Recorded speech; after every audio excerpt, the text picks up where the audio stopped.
If I give you $10 million right now, would you want it? But there's a catch. I will give you $10 million, but tomorrow morning you don't wake up. In theory, tomorrow morning when you wake up, that wake up is more valuable than $10 million.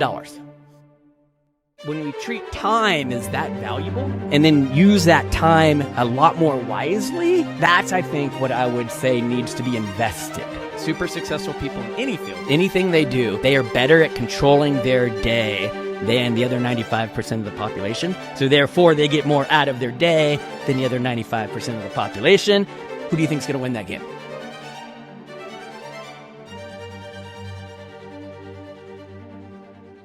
So excited for the guest that we have today. This is someone who, Dan, you probably don't know this, but I actually look up to you in a lot of ways. So Dan is like previous coach, but kind of now a coach still. They own Anvil Real Estate. I'll let you talk about that a little bit. But Dan has a story that is like unprecedented. The dude is one of the most dialed in human beings I've ever met. He reads like 14 books a weekend.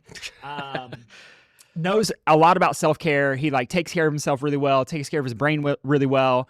And as a high-power entrepreneur, if you want to get some gifts on like coming from and through the hardship and the struggle, I think you're the perfect person to have on the show. So without giving too much of like the accolades and the background and the books and all the stuff, I just want to say welcome and thank you for being here. Thank you. First and foremost. Yeah, I definitely look up to you, like physically. Yeah. You're a lot taller than I am.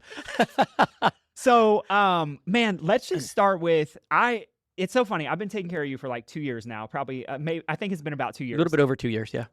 And you have a book, which I never knew about. And now I'm mad at you. I'm like, why did he not bring me a book before? So I'm going to buy your book. I'm going to read it. You don't have to buy it. I know a guy. Okay. I can get you a book. Well, I still want to support it though. So, you wrote a book, and in the book, I believe you talk about some of your hardship and some of your struggles. So give the viewers a story instead of me talking about it. I would love to just hear from your point of view is like, how did you, like you got in the real estate game, but you were also in the coaching game for a while, but then there was this hardship and the struggle and the setback. So wherever you want to start in the beginning, like give us just kind of the story of how'd you get here? Wow. That's a lot though. Yeah. That's like 17 years. Yeah. In a few paragraphs. Take as much time as you need. We're in no rush. So let's see. I was selling real estate in the late 90s, the early 2000s. In Big Bear. In Big Bear. Yep. And then in the mid 2000s, I kind of had like a personal meltdown. Sure. That is getting divorced. And so my kids had left the mountain and were living in Newport Beach. Yep. And so I was going to Newport Beach 2 or 3 times a week. I was taking like flying lessons so I could figure out how to fly down and not deal with the traffic on the freeway. And so in 2006, I decided to move to Orange County so I could be closer to them because the commute over a course of that year was just crazy. Like some days it'd take me 4.5 hours to round trip it in a day. And it turns out I decided not to fly because that seemed dangerous. Like when I took all the flying lessons and then when they said, it's time for you to solo, I was like, what? They're like, yeah, you got to go up and come down alone. I was like, yeah, I'm just done now. This was fun. Thank you very much. I was like, I can't do that. I love that you know your limits, but you also done some crazy stuff out of planes and helicopters. I was gonna die. Landing by myself. So sold the company. Yep. Had a non-compete clause. Yep. For a number of years. And so I thought I had it made in the shade, right? I was like, I was making all this money, and then I sold for all this money, and then I was totally wrong. And so by 2009, I was kind of out of money because, as it turns out, when you don't really work, every day is a Saturday and a Sunday. Sure. And you spend more than you do when you're working all the time because you don't have time because you're working all the time. Yeah. And so I was out of money. Wow, I went bankruptcy, had like 16 houses foreclosed on, took my car, boats, like I had all the stupid toys, which is why I ran out of money. And like I was back down to ground zero. That was also during the subprime meltdown. So fortunately, the only good news is I wasn't really selling real estate during the subprime meltdown when all of the other real estate agents were struggling as well. Yep. Things started to turn by about 2011, 2012. I started a coaching company for real estate agents because I still couldn't sell real estate. I had a non-compete clause. Yep. And that coincided with some other things that was going on and the divorce and the costs and everything had finally kind of settled. and 2012 sort of began an upward trajectory, I guess you'd say. Yeah. A lot of lessons were learned in that window about discipline, about spending, about good decisions, bad decisions. And so kind of reinvented myself going into 13, 14, 15. I think I wrote the book in 16. Yeah. It was about 10 years now Yep. since the first book came out.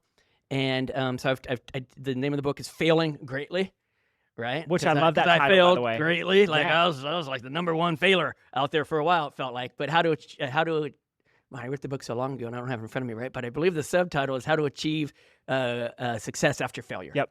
Right? And so the book is rather autobiographical.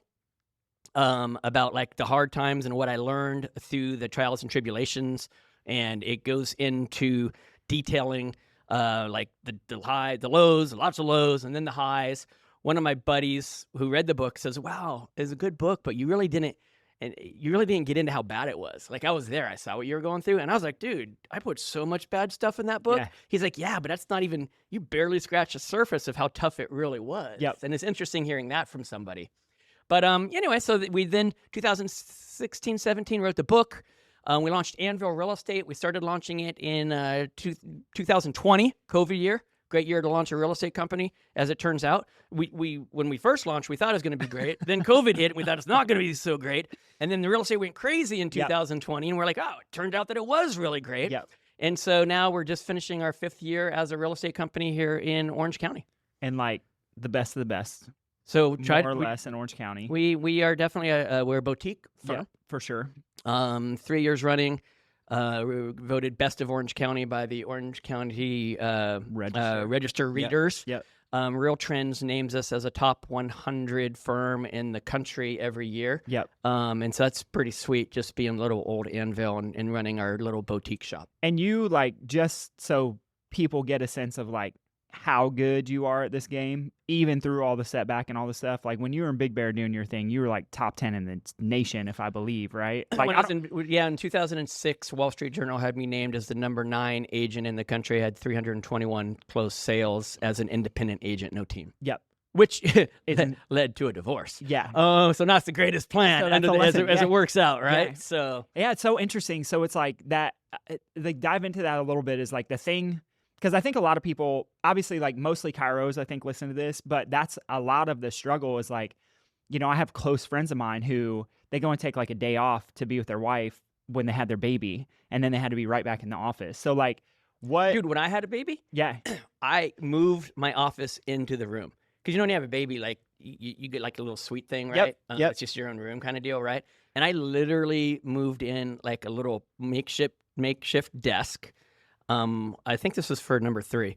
At that point, like everything was cranking, right? So I moved in a makeshift desk. I brought in a printer. Yep. Plugged in the printer. Had like a desk up with a computer, and like we weren't even really working on laptops back then. Yeah. Right. So I like brought in an actual damn big computer, tower. Right, the whole tower thing, and a monitor and a printer, and I was like working in the corner doing stuff, and like she was over there like trying to take care of the baby. Like I was a mess, right? Again, lessons learned, bad decision making, but yeah, it was crazy. What is like especially from the hardship, because I know, you know, I think people think of entrepreneurship and they're like, it's all what we see on Instagram, where it's like you become an entrepreneur and then you buy Rolexes and then you buy Lambo and then you live at Strands, and like that's how it goes. I'm slowly learning that is not how it goes. That was Dan 1.0, by the way. That was Dan 1.0. I'm on Dan 2.0 now, doing it a little bit differently, but that was Dan 1.0. So what's like from the hardship, from the struggle, what would you say, you know, if there were like #1 lessons that you could say as an entrepreneur, what would you say is like the biggest thing that you learned? So none of it's new, right? It's all stuff that we've always heard. Yeah, for and sure. Just not paid attention to or really taken to heart. And it's hard to it's until not you like live I it, have right? like any new original. I do what's called R&D. Yep. Right. And it's not research and development. It's rip off and duplicate. Yep. And my R&D entails just things that I've learned that I've always been taught. So one is you accumulate wealth by not by increased sales or increased income. You accumulate wealth by the discipline of decreased expenses. Yep. So controlling your expenses is #1. Yeah. people will tell you that I am the cheapest person they know when it comes to certain aspects of my life. It's absolutely ridiculous how cheap I can be. And that's from the discipline I had to learn. Yeah. When you have nothing, Yep. It's impossible to spend. Yep. Right. And then when you get used to that and that pain and a feeling that you have nothing and how much that hurts, you never want to go back to that. And that makes the discipline so much easier probably to continue. Yep. So number one, control your expenses.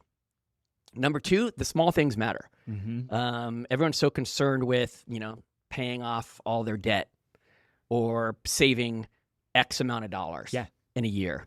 Don't worry about X. How about some? Don't worry about paying off all your debt. How about not taking on any new debt and paying off some of it? Yeah, for sure. And so people focus on the big pictures a little bit too much, and it's the little things that really matter. Yeah. If this is something that a mentor taught me. We always overestimate what we can accomplish in 1 year and underestimate what we can accomplish in 5. And so it's those little things that add up over and over. It's really, Jim Rohn says, it's really easy to do the hard things. It's also really easy to not. It's really easy to do the simple steps. It's also really easy to not do the simple steps. Yep, for sure. And so, putting away $200 a month. Yep. Paying off $200 in debt. Yep. Those things really matter, and they might not seem big, but it's the discipline of at least doing something gradually. So control the expenses and do the little things. Yeah. Those would be two things that I think I've really taken to heart. So good. So tell me what your thought would be on this. And this might be a little bit contrarian, which would actually be good. So a lot of my mentors and people that I spent time with early on don't talk about the lifestyle creep like you're kind of alluding to. But more importantly, like a lot of times they're like the best investment you can make is in yourself. So like some even like some of the gurus now would say like, spend all your extra income on yourself to learn new skills and have new knowledge. Where do you sit on that end of the spectrum? And like, we're not calling anybody out, so give it to us. Like, give me the I don't know about that. Yeah. Right. So, I think you do need to spend on yourself. You need to invest in yourself. Now, I'm not sure if investing in yourself equals spending. You do need to invest in yourself. Sure. And I think oftentimes a lot more of that is time, not money. Yeah. So investing, I tell people if you put in, give me an extra hour a day. Yep. Extra hour a day, 5 days a week, 52 weeks out of the year. You're going to give me an extra 240 hours a year. Math is the path. Yep. Right. Yep. And so 240 extra hours a year, if you were to divide that by 40-hour work weeks, which is a 9 to 5 Monday through Friday, that gives you 6 extra weeks that you've gotten put into something. And so if as everybody else in this world gets 52 work weeks in a year and you get 58 work weeks in a year, because you got an extra 6 weeks, 9 to 5, Monday through Friday, adding all those hours up of only doing that one disciplined thing. Yeah. Who's going to win that game? The person with 58 weeks or the people with 52 weeks? So good. And so understanding that hour. And so I think it's, yes, you do need to spend some. Now, spending all your extra money, I definitely don't agree with that. I think you should save, invest. But I think time is really you shouldn't be on your phone. You shouldn't be watching TV. You shouldn't be at the gym as much. Like, who needs to go to the gym for 2 hours a day? Yeah, absolutely. Right? Take that extra hour and do something that's worthwhile. Yeah. You can be really ripped with an hour. I don't even go to the gym for not even close to that. But some people live in the gym, which is great for their physical being. And if that's a goal that they have, but there's I call it the mindset, chapter 3 of my book. When you get one. It's called the mindset gym. Yeah. Like, because we can go to the gym and we can get on the treadmill and we can lift weights and we can do cardio and steppers and yoga and Pilates and all this stuff, right? And we're always working on our body. How often are we doing the mindset gym, working on our brain, working on our mindset, journaling, watching good things, listening to good things, writing good things. And so I think time spent is super important, and it is the most valuable commodity. For sure. I listened to a thing yesterday, actually. So good. Listen to this. If I give you $10 million right now, would you want it? Of course. Okay. And you'd probably say thank you. Yeah, no doubt about it. Okay, but there's a catch. Yep. I will give you $10 million, but tomorrow morning you don't wake up. Yeah, hard no. So, in theory, yep, tomorrow morning when you wake up, that wake up is more valuable than $10 million. Yep, 1,000%. So when we treat time as that valuable, and then use that time a lot more wisely. So good. That's, I think, what I would say needs to be invested. Yep.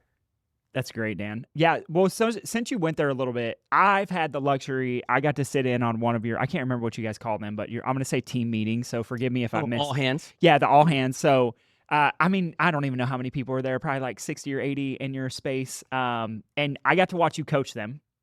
Can you share, there's one thing that you do, you do your affirmations, you did them today? I do them every day. Every day, and you write them down. Well, they're already written down. Okay. I don't rewrite them, but I have them written down. So Dan does this thing where he has affirmations written down, which I think is did I do them that day when you were there? You literally pulled out the paper and you're card. like, hey, I'm going to read it thing for you. I And read you've done every it you've done it in the office before too, which I Yeah. think is fascinating. So it's like, I share that for people who don't know you to just see, like, I watch you live this out, like literally every single week. So it's not just something that you're like talking about and then don't live 100% yourself. Right. But you also, like, there are people like watching this, listening, who have to do sales even if they don't want to.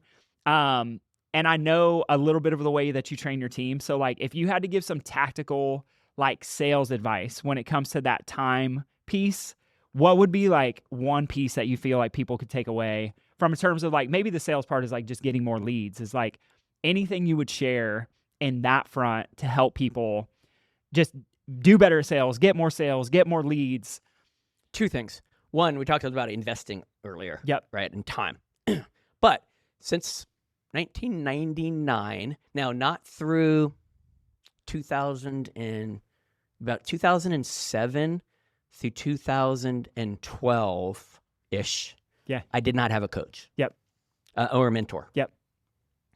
Interesting math, by the way. So I did really good late 90s up till 2006. Yep. Had a coach or a mentor the whole time.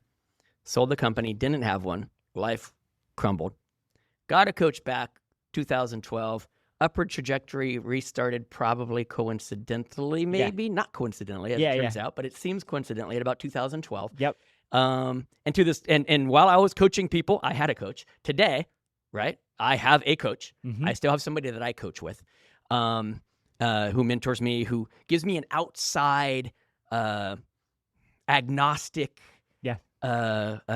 report card of what I'm doing right, what I'm doing wrong, what I need to do more of, what I need to do less of, what needs to be tweaked.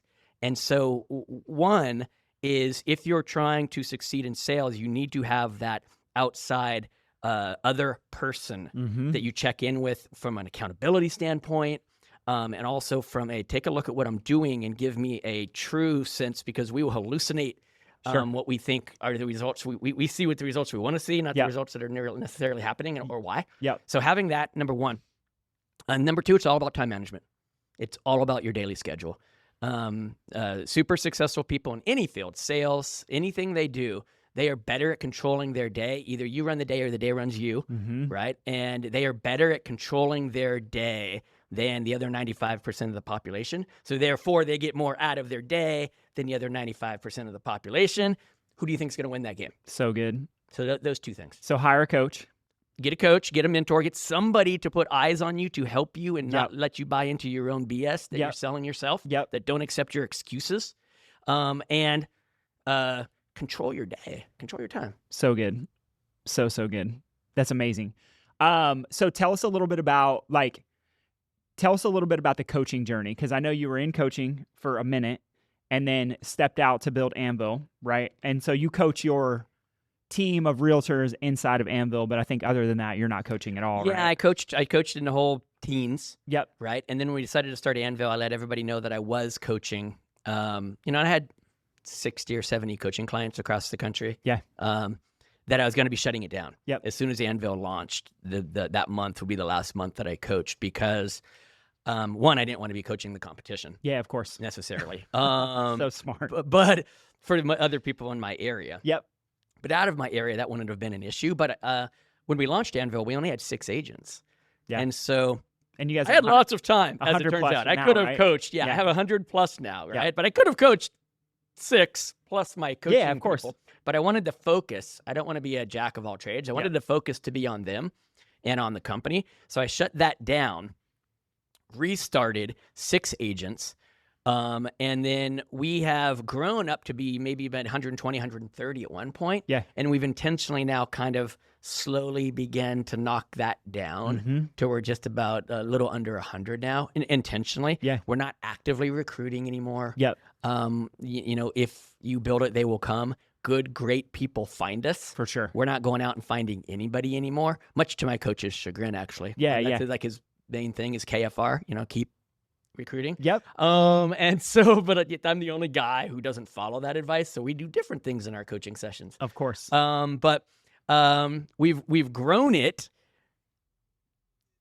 to that level, but now we're like, now it's about quality, not quantity. Yeah, for sure. Right. Yeah. So I don't know if I answered your question. I kind of went down a rabbit hole. No, I think that's great. So do you feel like there were, for you, that it was a risk to go from coaching, which is obviously successful? You have 60 people in any coaching program. Like that's. Oh yeah. I gave up we gave up a 6-figure income. Yeah. I was broke as all right. Yeah. Like my wife and I, Melody. Yep. Right. Who's amazing, by the way. We literally had at that time, let's just call it 2009, 2010. Our budget was so tight, we had $5 allocated for entertainment. Wow. Right? Yeah. A month. Yeah. Not a week. Yep. Right? Let me tell you what $5 a month gives you in entertainment. It gives you 2 tickets to the Dollar Theater. Like, I don't know if they have those anymore, but they did in 2009. Probably not. Right? Yeah. We went to Irvine, and there's a $1 movie theater there. So I got 2 tickets to the movie theater. We each got a hot dog. Right? Yep. $1. Yep. And a soda to share. $1. Once a month. $5. Yeah. Once a month. Wow. We saw a movie. Everything else we ate in. We didn't go anywhere, do anything, nothing. Right? Because that's how broke we were. Yep. So different, completely like, wow. Okay, that's a little bit different, right? So I did it again. What were we talking about? We were talking about you taking the risk to go. Oh, yeah. So now I build it all the way up. Yep. Right? I got, it's a 6-figure income with all these coaching clients. They're paying me anywhere from, depending on what they're doing, between $750 and $1,500 a month. Yep. And so to completely shut that down, now, to be fair, it's not like it was our only income. Right. Like right. Mel at that point is absolutely crushing it. In real estate. In real estate Yep. itself, because she's actually still producing Yep. in real estate, unlike me, who's just sort of an ops, I guess you'd say. Yeah. She was crushing it, but still taking a pretty sizable 6-figure hit that's not even starts with a 1. That was higher than that, Yep. right? Yep. Like that was still a blind faith kind of leap of faith. Like, we're going to shut this big thing down to do this other thing, and it's going to work. And I only have 6 people I have to coach, but it is going to work. Sure. And that was a little bit scary. How do you deal with that? Mindset gym. Yep. Mindset gym every day. Like, again, YouTube. How many things can you watch on YouTube? If you type in like motivation, there's like 10 million different YouTube videos, or inspiration, or grit, or don't give up. Don't be afraid to fail. You type all these things in, you have all these videos to watch. Yep. And there's so many now back in 2008, 2009, not there any podcasts that you could yeah. listen to. But today, same thing, right? Endless. There's so many podcasts that Yeah.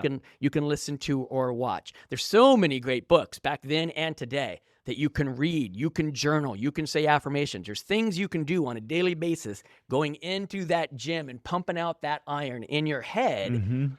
That is how you control that fear. So good. I normally don't ask people this question, but I'm going to ask you. Do you feel like do you have any fear today? Oh, daily. So here's the thing. There are 2 types of people. Yep. There are people who run towards pleasure. Yep. Or run away from pain. Yep. Right? Yep. So they reward goal-based. Yep. Which everybody wants to be. Yep. Or they run away from pain. They're fear-based about pain. Yeah. For the longest time, I thought I was reward-based. I set goals. I drive to achieve them. It turns out I'm just afraid of losing. Yeah.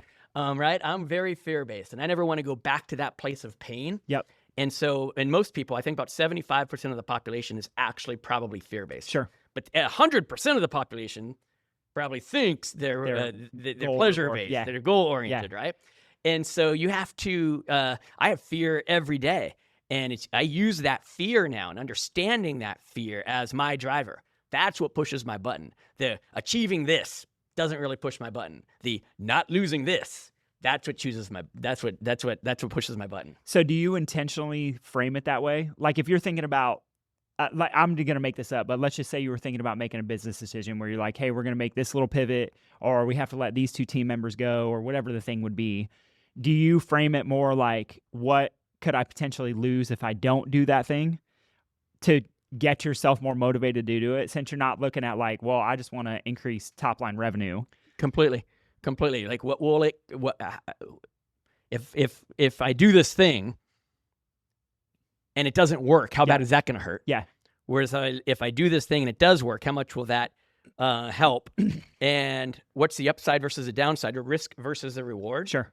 Constantly comes into play. So good. Constantly comes into play. So always calculated. Always calculate. Everything I do, like vacation. Yep. Right? Buying this pair of shoes. Like literally everything I do. Season tickets. Like, should I get that plan or should I get that plan? It's all about like, what will that cost and how much is that? And if things go sideways, can I keep it? And like everything's about like just making sure that I come from a place of safety and security at the same time as enjoying it. It's easy to spend money and enjoy it irresponsibly. So I always want to look at it and be like, is this with where I'm at in my life today, is this a responsible thing for me to be doing as well? Mm-hmm. Where's the downside versus the upside? Every day, 80 times a day. So good. And that probably goes down to like little decisions too.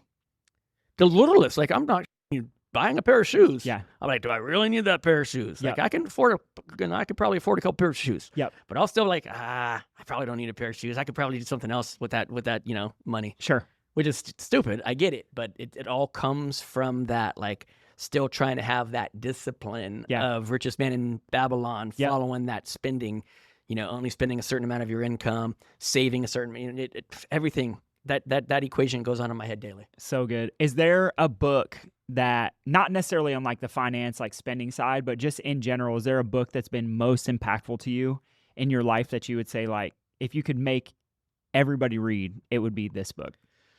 So the first book is Richest Man in Babylon. Okay. It actually got a chapter in my book got a whole, or a topic in my book got a whole chapter talking about how good another book was. Yep. Richest Man in Babylon. Which is amazing, by the way. Which is George S. Clason, 134 pages of awesomeness, right? Yep. I read it every year. Yep. I read it every year, as it turns out. Just to get re-reminded and to not get lazy with my spending or my savings or my investing. So that's one. Yep. But there's another one called Peaks and Valleys. Mm-hmm. Very easy book. It's like one of those Who Moved My Cheese books, like big letters, short, big margins. Yep. Like you can read it in like 12 minutes. But Peaks and Valleys. And it talks about like people go up and they're doing good, then they go down and they're doing bad. Then they go up and they're doing good and they go down and they're doing bad. How to get to the peak faster and stay at the peak longer. You will invariably never be able to stay at the peak all the time. You've always got to come down. But how to stay there a little bit longer. And it's kind of written in parable style as well. So it's a good read. Good. And also short. Like 98 pages, and it's actually probably more like 31 if of real book pages. So those are a really good one, a really good and easy one. And then this probably isn't recommended for everybody, but I read Atlas Shrugged by Ayn Rand at least every other year. And that's like 1,000 pages. Or like 1,400, actually, right? I've not read that one. So I've read that I think I've read it 8 times now. What's in my life, what's the takeaway from it? It's the takeaway is working and achieving for your own purposes and not for other people. Yeah, that's great. Is what life is about. And there's these just crazy stories. It's written by an immigrant who came out of communist Russia. And so didn't like, the communist socialism kind of thing. It's about what you can do and what you can achieve and not necessarily. It's probably pretty political book as well. They say it's the most influential book of the 20th century, only behind the Bible. Oh, wow. Which is actually really interesting, but it is a read. But one of my kids is named after one of the characters in the book, right? So good. So my daughter's name is McKenna Reardon Smith, and Reardon is named after Hank Reardon because he was such a pivotal person in my psyche. And I wanted her to have like a powerful name. And I call her Hank, by the way. So she hates her nickname is Hank. So I call my daughter, her name's McKenna, but I call her Hank. And when her friends are around, oh man, she wants to kill me, right? Yeah. I call her Hank, and so it's Hank Reardon, middle name. So Yeah. those would be the three. So cool. So good. Yeah, I've not checked out Atlas Shrugged yet, but I don't even know if I could commit to. That's a lot of reading. Dude, and try listening to it. Yeah. The whole, you buy the audiobook and it's like 112 hours or something ridiculous, right? Like it's so long. So Yeah. yeah. But if it's been pivotal, then like, you that time is well worth it. And so. same thing. It's just a reminder. When I start reading the book, Mel's like, oh, Yeah.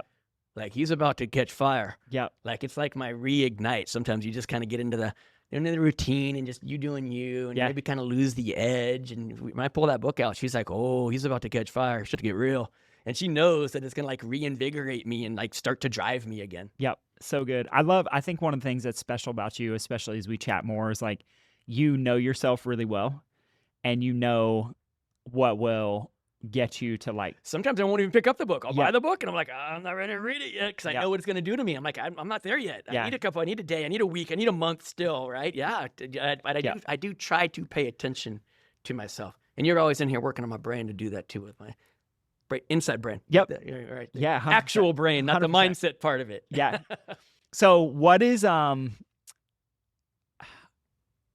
you could share whatever you want. Like, really what I want to know is like, what's next? Like, where are you guys going from here? You've done so much cool stuff, dude, that I'm just honored to be a little part of it as your Cairo and sit here and have the conversation with you. But like, what's next? Aside from going to the Dodgers game as soon as you get done with this podcast. Going to the Dodger game. Playoff time, baby. Is it a secret? No, it's not a secret. We I'm 53. Yep. Young. Some days I don't feel like it. Right. So check this out. This weekend, like I'm hurting today. Like I can't wait to come in tomorrow for our thing. Yep. Because Saturday I did a 5K at Dodger Stadium as like a foundation sunset fundraiser run. We ran around Dodger Stadium. So and I don't you know if ran you've a been there. 5K? There's like hills. Yeah, I've never been there. Oh man, it's like San Francisco. Yep. Right. So I did a 5K that night, and then we went onto the field. So we got to be on the baseball field itself and did yoga. Yeah. Right. Did yoga. Lululemon was doing like a yoga thing. So we did that, and then we did yoga, and then stayed in LA, and then Sunday was at the Rams game, and then Sunday I left the Rams game, drove into Anaheim, and had like 4 seats. Meaning you also didn't get to sit down, by the way. Yep. At a Benson Boone concert. So then we're at a Benson Boone concert for 4 hours, right? So yesterday morning, I had to meet guys for golf in the morning. Man, everything hurts. Everything hurts right now. Like from the run and from the standing at the concerts and the Rams game and then doing golf. I'm like, I can't wait to come in on and get work done on Wednesday. What's next? We're trying to travel a lot. Yeah. Right? We are 53. Mel says that I still have to work. I'd like to not work, actually. She says I have to work because it's not attractive to be like an adult and not work. We've gotten to our place in our lives that maybe it's not a requirement. Sure. But so still got some years of work left. While we're working, I just want to be for something. So one of the things, what did I read recently? I read a book, Start With Why. Yep. By Simon Sinek. Yep. I got to meet him once, and it was really cool. We did like a book exchange. So cool. It was so cool. So anyway, she's a squirrel, and then I'll come back to like why I'm starting. Yeah, dude, why. Let's go. So I was in New York, and I was at an event, and he was doing a book signing at this event, and like 50 of us got invited to go back and meet him and have him sign a book for us. And so like I went back and got to talk to him for a second and take a picture with him. Yeah. And he signed a book for me. And our picture, I said, hey, I got a book for you. And I held it up. So he held his book up. And so I got this cool picture with me and Simon Sinek. So cool. And then I left and I was walking away. It's like a ballroom type deal, right? And I was walking away. I hear this, hey, Dan. And I was like, who's calling my name? And I knew a lot of people in line. So I figured it was one of them. And I turned around. I'm looking in line. Dan. And I look a little bit left and it's Simon. Oh, wow. And he's like, you didn't sign mine. Right? Or you didn't sign the book you're giving me. You didn't sign your book. And I was like, so cool. What? He's like, yeah, come back and sign it. So I signed a book Yeah, to Simon Sinek, right? That's amazing. So, and that was for his Leaders Eat Last. Yep. But recently, he has the 2 Why books. Yep. And the Start With Why isn't really his. That's like his other guys who are running around coaching now, talking about it. And so I really got into that. And so I don't have it. It's in the car. But I read it every morning too. But my why... I have 2 whys. I have a personal why, right? And it's to be grateful for what I have and content with what I have. So good. Right. So not always trying to have more, Yeah, but yeah. actually being content with what I have. Yeah. Even though I'm not goal oriented, I still sometimes will not focus on the now. Yep. I'll focus on what I could. Yep. And I want to focus on the now. And then I have one actually for the business too. My why for the business. And it's to help others achieve success by living a life of discipline so they don't have to experience the pain that I experienced. So good. So while Melody is still making me work, those are kind of the two things that are next. Yeah. It's just if I'm going to do it, I'm gonna do something good with it, and the good isn't necessarily for me. It's more me for content wise, and then helping others as part of Anvil. So good. Just purpose driven. Yeah. So And it's about other people. That's special. yeah. So and enjoy the ride. Like we're just trying to do lots of fun things right now. Right. Yeah. We're going on a trip in a couple weeks. Next week actually now. Just trying to. My son, he's a senior NCAA swimmer. Yep. So in January, his swim season will start. So I actually go to all of his meets. Yeah. So I will just be constantly flying to different locations. And it's fun. Like you fly all the way up there into the Bay Area and Oregon or in Utah, whatever, right? And he's a sprinter. All right. So you fly all the way there and he's only swimming like the 100. Uh-huh. Or he's only swimming the 50 that day. Yep. Like, wow, that was a lot of travel for a 21-second swim. But so trying to enjoy those moments. Yeah. My other son's at Berkeley, trying to go up there and see Cal games with him and like live that college experience with him. So just different things with the kids, with the family, with my wife. My dad's 91, doing some stuff with him, trying to get him to like the Air Museum or different things that he's, get to an Oktoberfest with him, while we still have that opportunity. So just stuff like that, just trying to enjoy and be in the moment. Yeah. Is what's next. So good. So good. So I have one last question for you, and then we can wrap it up. Let's say you're like on your deathbed. Hope that doesn't happen until you're like 191. One last piece of advice that you would give to anyone listening. It could be your family, but like one last piece of advice for just life in general. You've had so much experience that. Wow, that's tough. I often have this recurring nightmare. Like, what if somebody told me I only had a month to live? Yeah. or a week or 3 months Sure. or whatever. Yeah. Would I have felt that I lived the life I could have? Yeah. And like, what would I try to cram in? Yeah. If I only had that much time left? Yeah. What would that look like? And that answer varies depending like 1 week versus 1 month versus 3 months. Sure. You got a little bit more cramming you can get in, right? Of course. Like the 3 months has some travel in it. Yep. The 1 week has only family in it. Yep. You're right. So so you're on your deathbed though. I guess you're in your final moments, right? Make sure that you use those final moments to let everybody around you know. I just changed my mind.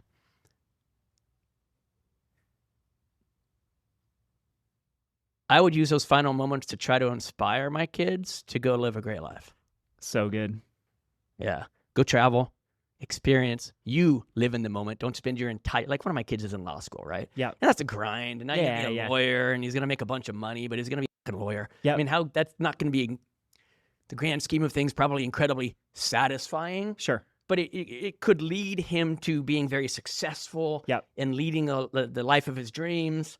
But to not just worry about like billable hours, right, as the example, with that one, but to be in the moment and get the most out of life and use the opportunities that being an attorney is going to provide you to do so much more. And then that conversation would be with all of my kids. That's so in good. different variables. Yeah. And I think you would, like, from the time that we have known each other, the amount of like trips and fun things that you guys do, I can barely keep up. You know what I mean? Like 10 years younger. So you are like, I just stress for anyone watching, listening who doesn't know you, like I've watched how you operate, and every single thing that you shared on this episode is like, it's just who you are. Like this wasn't like let me like put on a show for a podcast. This is like Dan 101. Because you're just like this behind the scenes. I cuss more. Yeah, I really tried to control it today. I saw you censor yourself, which is great. And I should have told you that you can cuss, no big deal.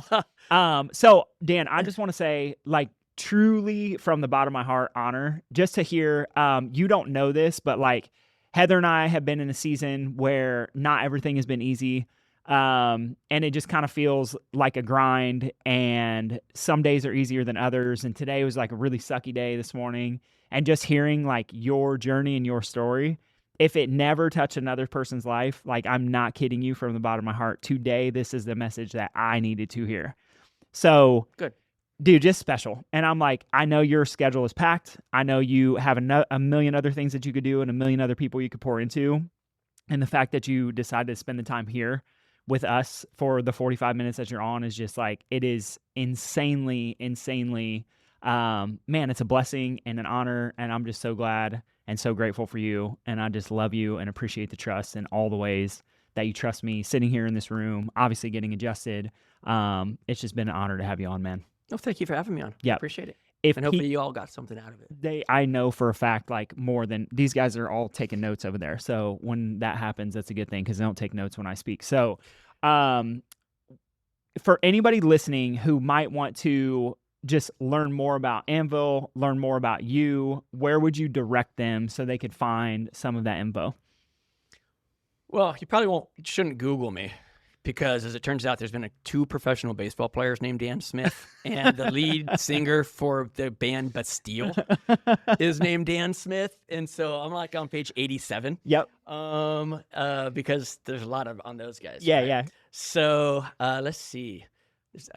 I don't really have a lot of personal promo stuff out there because I don't do coaching anymore. Sure. Right. At one point, I was doing I was speaking in Dubai and stuff, which was really cool, but I don't really have any of that anymore. So probably Anvil, RE Inc.